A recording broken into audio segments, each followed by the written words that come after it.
లోకేశ్వరరావు అయ్యా రేపు అన్నయ్య పుట్టినరోజు కదా ఎవరైనా కొత్తగా పెళ్లి చేసుకున్న జంటలున్నారేమో చూడు. అలాగే. ఆగండి ఆగండి, నేను చెప్పేది వినండి.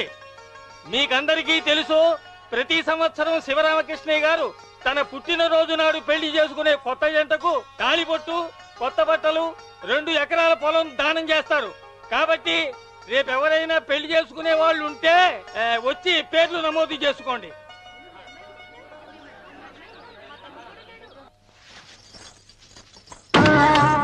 పర్వాలేదులే, భగవంతుడు చల్లగా చూసుంటే శోభనం గదిలో నీ కొంగుముడి విప్పాల్సిన వాణ్ణి.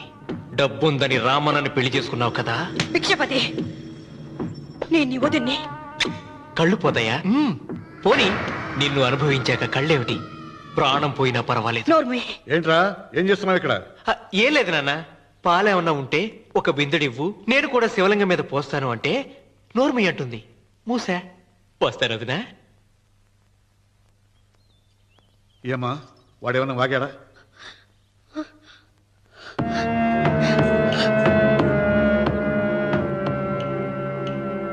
భిక్షపతి, అవును, అసహ్యంగా చండాలంగా వాగాను. చంపుతావా? చంపు. మీ తాత ముత్తాతలు జంతువులు చంపితే నువ్వు నన్ను చంపు. చంపి నా తల కూడా గుమ్మానికి వేలాడగట్టు. ఇదిగో, పుట్టినప్పటి నుంచి సీత నా భార్య అనుకున్నాను, ఆరాధించాను. నేను తాగుబోతుని, తిరుగుబోతుని, లపుట్టు వేదవునని చెప్పి ఆ సీతకు రామన్న చౌదరి గారికి దగ్గరుండి పెళ్లి జరిపించావు కదా. వాళ్ళ కాపురం కూల్చే వరకు నాకు మనశ్శాంతి ఉండదు. సీతని కట్టబెడితే పీటల మీద విషం దాకా చచ్చిపోతుందని బంగారు లాంటి రామునికిచ్చి పెళ్లి చేయించాను రా. వెంటనే నీ పద్ధతి మార్చుకోకపోతే నువ్వు తినే అన్నంలో విషం కలిపి తప్పేస్తాను రా వెధవా. వద్దు నాన్న, వద్దు. ఈ చెప్పు దెబ్బ ఎప్పుడో కొట్టుంటే బాగుపడి ఉండేవాడిని. నాన్న, నీ మీదొట్టు, ఇంకెప్పుడు తప్పు చెయ్యను నాన్న, తప్పు చెయ్యను. నన్ను క్షమించు నాన్న. ఏర్పాట్లన్నీ పూర్తయ్యాయా? అది ఏమైంది లోకేశ్వరరావు? 50 జంటలు నమోదు చేయించుకున్నారండి. అందులో 30 జంటలకి దానం చేయడానికి మాత్రమే మన దగ్గర భూమి మిగిలి ఉంది. మరి మిగతా 40 ఎకరాలు అంటే మన పొలమంతా ఈవేళ బాబు గారు ఎన్ని సంవత్సరాల నుంచి దానం చేసుకుంటూ వస్తున్నారు. కొండలైనా కరిగిపోవలసిందే కదా. మరి ఇన్నాళ్ళు నాకెందుకు చెప్పలేదు? మీరు పుణ్యకార్యం చేస్తున్నారు, మిమ్మల్ని ఇబ్బంది పెట్టడం ఎందుకని. రామన్న పేరుతో 2000 ఎకరాలు ఉండాలిగా, అందులోంచి రాసేవాడిని. అందులో మిగిలిన 60 ఎకరాలే ఇప్పుడు రాశానండి. ఆయన పేరు మీద గజం భూమి కూడా మిగలలేదు. రేపు శుభకార్యం ఆకూడదయ్యా. నూతన దంపతులు నా ఇంటి దగ్గర నుంచి నిరాశగా తిరిగి వెళ్ళకూడదు. నాతోరా జగన్నాథం అన్నయ్య, నువ్వు ఈ సాయం చేస్తే నా పరువు కాపాడిన వాడి అవుతావు. 40 ఎకరాలే కాదు, నా యావదాస్తి మొత్తం నాకు ఇస్తాను, నా ప్రాణాలను ఇస్తాను. లోకేశ్వరరావు, అయ్యా కాగితాలు.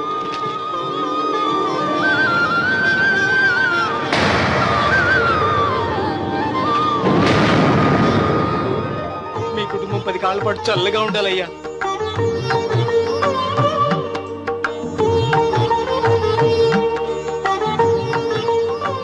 నీ పొలం వాయన దానం చేస్తాడు, పేరు తెచ్చుకుంటాడు. ఇంకా నీకే మిగులుతాది, గబ్బు లేచిపోతావు. తొందర పడకు, చూస్తావుగా. ఒరే రావుడు, ఈ భోజనాల కార్యక్రమం చూస్తుంటే నాకు తిరుపతి దేవస్థానం గుర్తుకొస్తోందిరా. నువ్వైనా చెప్పచ్చు కదా మీ నాన్నకి, ఈ దానాలకు అంతే లేదా? ఎదుటివాడికి ఇంత పెట్టడంలో ఆయన ఆత్మసంతృప్తి పొందుతున్నారు. ఆ పుణ్యమే ఆయన నిండు నూరేడు బతికిస్తుంది. నువ్వు అన్నం వచ్చి ఇదంతా నీ పుణ్యమేరా. అంత మాటలు కదయ్య. హర హర మహదేవ్ శంభో శంకర. ఓం నమః. పెదనాన్న. ఏం బాబు? పెదనాన్న, నాన్న. ఏమిట్రా? నాన్న నోరు. ఏమిటో చెప్పరా? మా నాన్న నోరు తెరిచి నిన్ను అడగలేక నాకు దస్తావేజీలు ఇచ్చి పంపించాడు. దేనికి? మీరు మా దగ్గర తీసుకున్న పొలానికి గాను రుణపత్రం రాయించుకు రమ్మన్నాడు.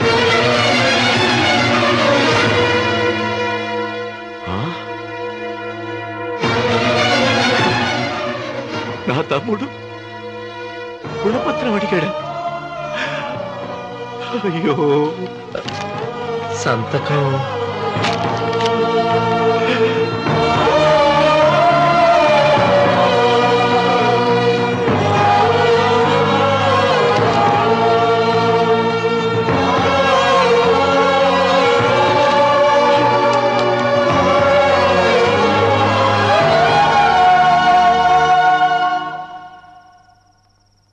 ఏంట్రా తినమేంటి? ఓహో, అన్నంలో విషం కలిపి చంపుతున్నానని భయపడి చస్తున్నావా? లేదురే, తిను. ఏంట్రా నాకేమైంది? నువ్వు అన్నంలో విషం కలిపి నన్ను చంపుతానన్నావు కదా, ఆ పాపం నీకెందుకు అంటగట్టాలి అని నేనే నా అన్నంలో విషం కలుపుకున్నాను నాన్న. పొరపాటుగా పళ్ళాలు మారాయి. నాన్న ఎలాగో చచ్చిపోతున్నావు కదా, నీకు రహస్యం చెప్పనా? ఇంతకు ముందే మీ అన్నయ్య చేత దొంగ దస్తావేజీల మీద సంతకం పెట్టించుకున్నా. వాళ్ళని వీధిలోకి తీసుకొస్తా. నాన్నా, ఈ రేతో నీకు చెప్పాక నేను ఎందుకు బతికిస్తాను? నాన్న, చిన్నప్పుడు నీ గుండెల మీద ఆడుకుంటే తెగ ఆనందపడేవాడు కదా, పోయేటప్పుడు కూడా ఆడుకుంటా ఆనందపడే. చల్ చల్ గుర్రం చలాకి గుర్రం, చల్ చల్ గుర్రం చలాకి గుర్రం, చల్ చల్ గుర్రం చలాకి గుర్రం, చల్ చల్. నాన్నా, అయ్యో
తొందరగా పోయిరా.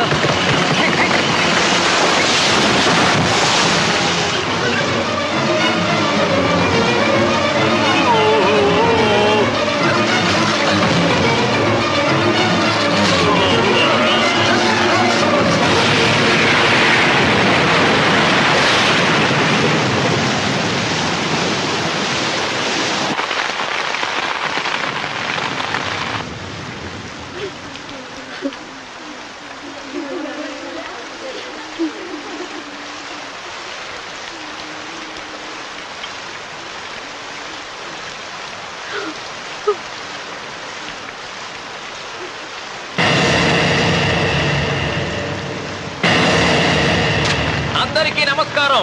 ఇది మా పెదనాన్న సంతకం పెట్టిన దస్తావేజు.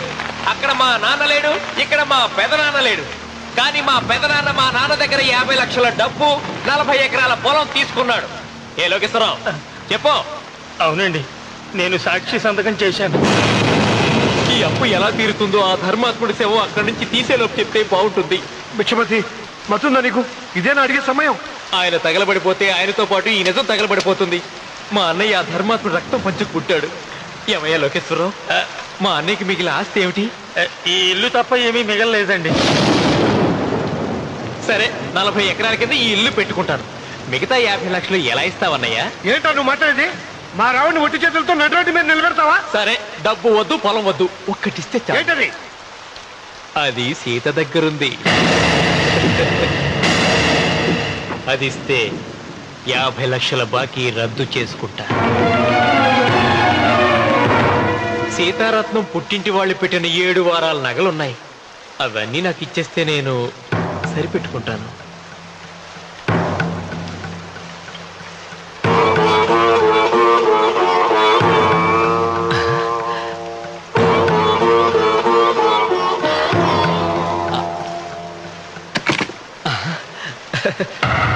అదేమిటి, నీ మెళ్ళ ఉన్న మంగళసూత్రం బంగారం కదా, అది కూడా తీసిపెట్టు. అన్నయ్య తీసేమని చెప్పు. నువ్వు కట్టాల్సిన మా రావుడు కట్టాలని ఖచ్చితంగా కదా ఈ పని చేస్తున్నావు. తప్పు మాట్లాడుతున్నావు శాస్త్రి. నాకు ఆ తాళి అక్కర్లేదు, ఆ 50 లక్షలు కట్టమను.